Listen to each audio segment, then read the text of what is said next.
स्वागत है the careers lens पर, जहां हर कहानी एक सीख और हर सफर एक प्रेरणा बनकर आता है। क्या रिजेक्शन किसी व्यक्ति की पूरी जिंदगी को बदल सकता है? एडोल्फ हिटलर की कहानी इसका जवाब देती है। आज हम बात करेंगे एक असफल आर्टिस्ट से दुनिया के सबसे कुख्यात डिक्टेटर तक के सफर की। जानेंगे कि कैसे उनकी सोच और सत्ता ने पूरी दुनिया को हिलाकर रख दिया। बने रहिए हमारे साथ। ईयर 1889, 20 अप्रैल 1889, ऑस्ट्रिया के ब्राउनो एम इन में अडोल्फ हिटलर का जन्म हुआ। बचपन में उनका झुकाव आर्ट की तरफ था।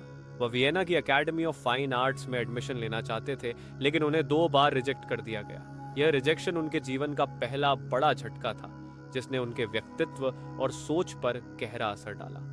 हिटलर ने बाद में कहा था, आर्ट स्कूल के दरवाजे बंद होने से मेरा भविष्य बदल गया। ईयर 1914 वर्ल्ड वॉर 1 ने हिटलर के जीवन को एक नया मोड़ दिया। वह जर्मन आर्मी में शामिल हुए और अपनी सेवा के दौरान उन्हें आयरन क्रॉस से सम्मानित किया गया। लेकिन 1918 में जर्मनी की हार और ह्यूमिलिएटिंग ट्रीटी ऑफ वर्साइले ने उनके अंदर गुस्सा और बदले की भावना भर दी।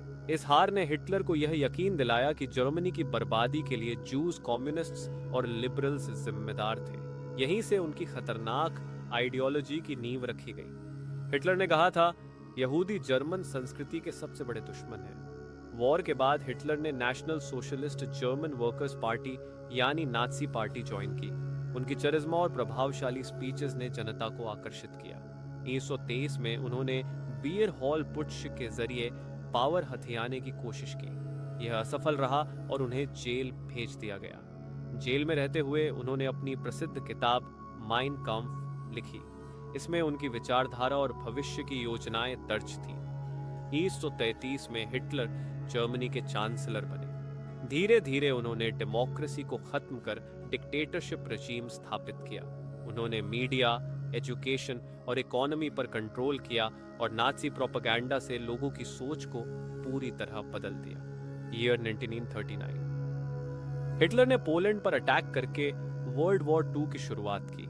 उनकी एम्बिशन थी लेबेंसराउम यानी जर्मनी के लिए अधिक लिविंग स्पेस। लेकिन उनकी सबसे कुख्यात पहचान द हॉलोकॉस्ट बनी। इस जेनोसाइड में 6 मिलियन जूस, डिसेबल्ड इंडिविजुअल्स और अन्य माइनॉरिटी ग्रुप्स को सिस्टमैटिक तरीके से मार दिया गया।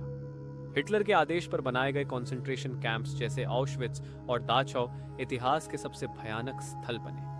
यह सिर्फ नंबर्स नहीं थे, यह उन परिवारों, संस्कृतियों और सपनों का खात्मा था जो दुनिया को समृद्ध बना सकते थे।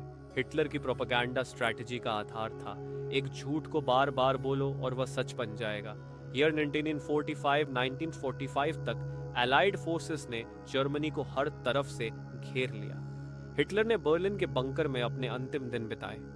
अप्रैल 1942 को अपनी हार मानते हुए उन्होंने सुसाइड कर लिया। उनके साथ ही थर्ड राइच का अंत हो गया। Interesting facts about Hitler's dictatorship. Hitler ने ऑटोबान्स और फोल्क्सवागन जैसी परियोजनाएं शुरू की, लेकिन इनका उद्देश्य केवल युद्ध के सपनों को पूरा करना था। तो उनकी स्पीचेस इतनी प्रभावशाली थीं कि लोग उन्हें देवता की तरह मानने लगे। 3, हिटलर वेजिटेरियन थे और उन्होंने स्मोकिंग को हतोत्साहित किया। अडोल्फ हिटलर की कहानी हमें यह सिखाती है कि हेट्रेड और पावर का गलत इस्तेमाल पूरी दुनिया को तबाह कर सकता है। यह हमें यह भी चेतावनी देता है कि ह्यूमैनिटी और कंपैशन के बिना सत्ता केवल विनाश लाती है। आपको यह वीडियो जानकारी पूर्ण लगा तो इसे लाइक और शेयर करना ना भूलें। क्या आप मानते हैं कि इतिहास से हम सबक ले सकते हैं? अपने विचार कमेंट में जरूर बताएं। द करियर लेंस के साथ जुड़े रहिए, क्योंकि हम लाते हैं ऐसी ही इंस्पायरिंग और थॉट प्रोवोकिंग स्टोरीज। मिलते हैं अगले वीडियो में।